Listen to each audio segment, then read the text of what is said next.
आपने लगातार बहुत सारे लोगों को खांसते हुए कंजेशन के साथ और थ्रॉट में एक कंजेशन बना रहता है, सॉर थ्रॉट रहता है। ये प्रॉब्लम देखी होगी और ये प्रॉब्लम क्यों होती है, इसके बारे में हम बात करेंगे। और इससे जुड़ी हुई और जो चीज़ें हैं, कॉम्प्लिकेशंस हैं, उसके बारे में बात करेंगे कि आखिर सॉर थ्रॉट, गले की खराश क्यों ठीक नहीं होती है। गले की खराश के साथ बहुत सारे लोगों को खांसी होती है, दर्द हो सकता है, आपका थ्रॉट मतलब रेड हो सकता है, इचिंग हो सकती है, उसमें पेन हो सकता है। तो सॉर थ्रॉट के साथ कफ होना, पेन होना, फीवर होना, रेडनेस होना बहुत कॉमन होता है। और कई बार आप देखते हैं कि लिम्फ में यानी बाहर की तरफ आपको स्वेलिंग होती है, पेन आता है, हेडेक होता है, स्टिफनेस होती है। तो आखिर ऐसा क्यों होता है और इसके क्या कारण हैं? देखो, इसको समझने के लिए आपको ये समझना होगा कि आपको कोई वायरल इन्फेक्शन हो सकता है, बैक्टीरियल इन्फेक्शन हो सकता है, और आपका जो थ्रॉट है, थ्रॉट का जो हाइजीन है वो पुअर हो सकता है। आपको फेरेंजाइटिस हो सकता है, लेरेंजाइटिस हो सकता है।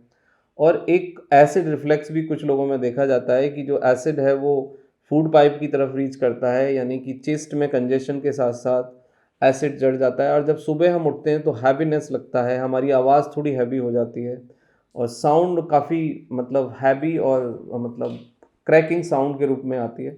तो ये चीज़ें हो सकती हैं। एलर्जी में आपका एनवायरमेंटल पॉल्यूशन ये सब होता है, फूड एलर्जी एक पार्ट है। लेकिन कुछ लोगों में पोस्ट नेजल ड्रिप से मतलब है कि जुकाम उनको होता है, उसके बाद जुकाम ठीक हो जाता है, लेकिन नोज से कुछ ना कुछ ड्रॉप के रूप में गले में थोड़ा बहुत गंदगी म्यूकस के रूप में आता रहता है, और उससे फिर आपको सॉर थ्रॉट और कफिंग होती है। एलर्जिक कफिंग मतलब एक अजीब सी सुबह शाम थोड़ा सा वो ज़्यादा हो सकती है, या आपने यदि कुछ मीठा खाया या फिर आपने कुछ कर्ड या मतलब ठंडा खाया या मतलब खट्टा खाया तो फिर ये थोड़ा ज़्यादा हो सकता है। आफ्टरनून में जैसे मतलब थोड़ा सा हीट होती है तो ये थोड़ा सा कम भी हो जाता है, लेकिन फिर ये आ जाता है और बार बार ये इरिटेट करता रहता है। बहुत सारे लोग इसके लिए चूसने वाली कोई दवाई या कफ सिरप लेते हैं, लेकिन उससे कोई भी फ़ायदा नहीं होता है। बहुत सारे लोग स्टेरॉइड भी ले लेते हैं, एंटीबायोटिक भी ले लेते हैं, एंटी एलर्जिक भी लेते हैं, लेकिन कोई भी फ़ायदा इसमें नहीं होता। क्योंकि सबसे पहली ज़रूरत इस बात की है कि आप ये समझने की कोशिश करें कि सॉर थ्रॉट क्यों है। जब तक आप रूट कॉज को नहीं फाइंड करेंगे, जब तक रूट कॉज को आप हिट नहीं करेंगे, आपको टेम्परेरी फौरी तौर पे कुछ फ़ायदा ज़रूर होगा, लेकिन लॉन्ग टर्म कुछ फ़ायदे नहीं होने वाले हैं। अब आप अपने लेवल पे होम ट्रीटमेंट के लेवल पे क्या कर सकते हैं? देखो, यदि आपका गला रेड नहीं है, आपको फेरेंजाइटिस नहीं है, लेरेंजाइटिस नहीं है, और आपको निगलने में तकलीफ़ नहीं हो रही है, तो फिर आप बीटाडिन के गार्गिल गरारे कर सकते हैं, गर्म पानी से गरारे कर सकते हैं। अच्छे से ब्रिसिंग करिए, ओरल हाइजीन को डेवलप करिए, ओरल हाइजीन का थोड़ा सा ध्यान रखिए। होम ट्रीटमेंट के अंदर आप जिंजर और हल्दी का यूज़ कर सकते हैं, वो मिल्क के रूप में या चाय के रूप में, उससे थोड़ा सा हेल्प मिलती है। लेकिन गार्गिल से थोड़ा सा ज़्यादा इसमें फ़ायदा होता है।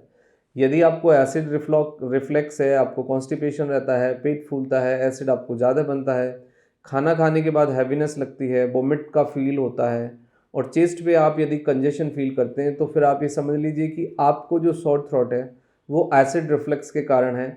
उसमें फिर आपको कोई ना कोई एंटासिड लेनी होगी 1 से 2 हफ्ते, लाइक रेबिप्राजोल, डैम्परिडोन। सुबह एम्प्टी स्टोमक एक एंटासिड आप ले लीजिए, दैट विल हेल्प।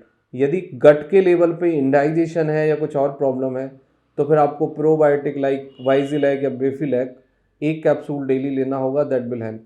फूड के लेवल पे आप बहुत ज़्यादा मसाला चिकनाई वाला, बहुत ज़्यादा फैट वाला खाना, बहुत ज़्यादा कंसनट्रेटेड शुगर मतलब पाम ऑयल या रिफाइंड वाला खाना, या चीनी वाला या मैदा वाला जो खाना है, पैक्ड फूड है, उसको आप बंद करिए। अल्कोहल, तम्बाकू, स्मोकिंग, इसको अवॉइड करिए।